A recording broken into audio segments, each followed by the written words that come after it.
Bwana usiku wa kuamkia leo bwana, bondia nambari moja hapa nchini Tanzania Mwakinyo alikuwa ulingoni na jamaa mmoja hivi kutoka nchini Ivory Coast, ambaye kimsingi huyu mwamba ana raia pande zote mbili, kwa maana raia pacha, raia wa Ivory Coast lakini pia ni raia wa Ufaransa. Sio mwingine ni Michael Soro, miongoni mwa mabondia ambao ni hatari kulikweli. Yani ukikutana naye ulingoni ni mtu ambaye amekuwa na miraba saba. Sasa mara baada ya pambano hilo kutamatika na bondia Hassan Mwakinyo kupoteza mchezo huo, maneno yamekuwa mengi kupitia mitandao mbalimbali ya kijamii, na kuna baadhi ya wadau pia wa ndondo wameonekana wakipongeza kwa jitihada ambazo wamezionyesha katika huo mchezo, lakini pia kuna baadhi ya watu wameonekana kuombeza kwa namna moja ama nyingine kwa kile ambacho alikionyesha katika huo mchezo. Of course, kutokana na kile ambacho watu wengi wamekizungumza, yeye mwenyewe Hassan Mwakinyo pia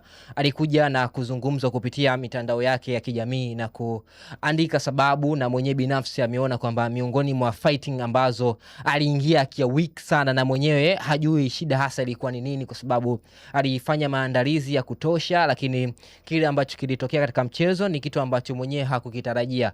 Mwakinyo ni miongoni mwa bondia ambao wanasifika kwa punching za kuuma. Tunazungumza akikupiga jab, akikupiga right.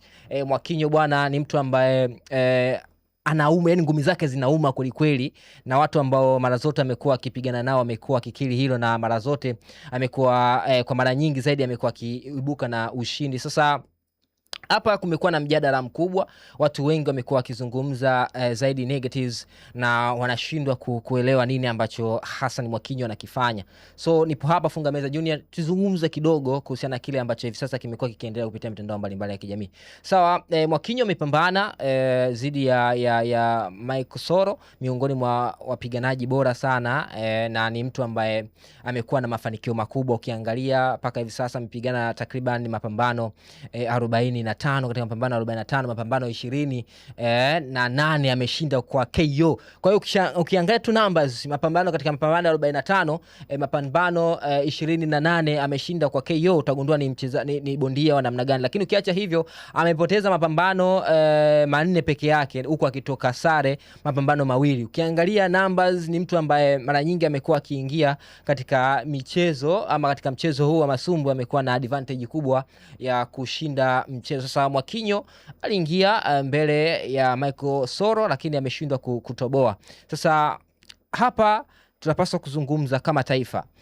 Mwakinyo ni bondia ambaye amekuwa akiwakilisha taifa. Of course amekuwa na maneno katika mitandao ya kijamii akizungumza hiki akizungumza kile, lakini ni sehemu tu ya kuchagiza katika harakati zake, na kitu ambacho kimeendelea kumpa umaarufu mkubwa.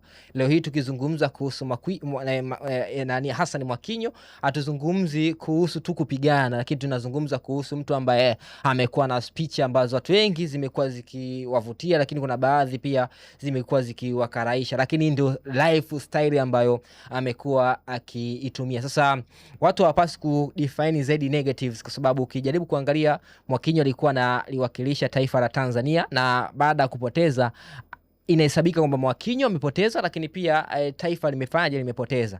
Nadhani hili swala ambalo hivi sasa linaendelea kupitia mitandao mbalimbali ya kijamii, tunajua kwamba hivi sasa tunapozungumza kuhusu mchezo wa masumbu hapa nchini Tanzania, tunazungumza kwamba kumekuwa na utimu. Tunazungumza kuna watu ambao wamekuwa wakimfagilia zaidi Hassan Mwakinyo, lakini kuna watu wamekuwa wakimfagilia zaidi Twa Kiduku, wengine Dula Mbabe, na imekuwa ni utaratibu wa kawaida kwa sababu hii ndio raza harisi. Lakini sasa tunapozungumza kuhusu mapambano ambayo yamekuwa ya kimataifa zaidi, lazima watu wanapaswa kuzungumza zaidi kwenye positive way na kuliko negative ways. Of course Mwakinyo alicheza vibaya. Ukifuatilia mchezo hakuwa mzuri, alikuwa mbaya, kwa maana ngumi zilikuwa zitoki. Mara nyingi alikuwa ameonekana kwenye defensive zaidi, alikuwa mzito kwenye kutoa. Sasa amekutana na bondia ambaye sio mwepesi, lakini amekuwa naye ana punch ambazo zinauma, kitu ambacho kikashindwa Mwakinyo akashindwa kuvumilia na kujikuta anapoteza mchezo. Na pambano lenyewe lilikuwa la middleweight katika ubingwa wa ABO.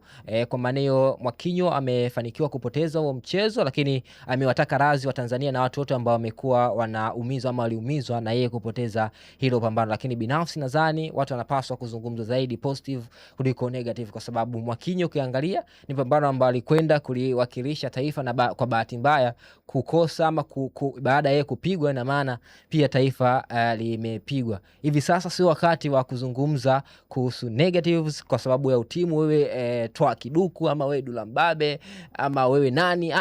Wakati mapambano ya kimataifa yanapochezwa iwe kama kwenye football, kwa maana football tumeshuhudia pia kulikuwa na hiyo hali kwa miaka ya nyuma. Yanga akicheza labda na timu pinzani, Simba wataenda watapokea, Simba akicheza timu pinzani, Yanga wataenda watapokea. Walikuwa na hizo mbanga, lakini hivi sasa tunaona zimepungua kwa namna moja ama nyingine, kwa sababu hili maendeleo tuyafikie lazima tuwe na hali fulani. Of course unaweza ukafurahia, lakini haijakaa vizuri sana, japokuwa ni uhuru upo kwako, lakini kwenye swala la kimataifa basi tusimame kama taifa. Funga Meza Junior unaweza kunifuatilia kupitia mitandao yangu mbalimbali ya kijamii. Asante sana Abili, tukutane wakati mwingine.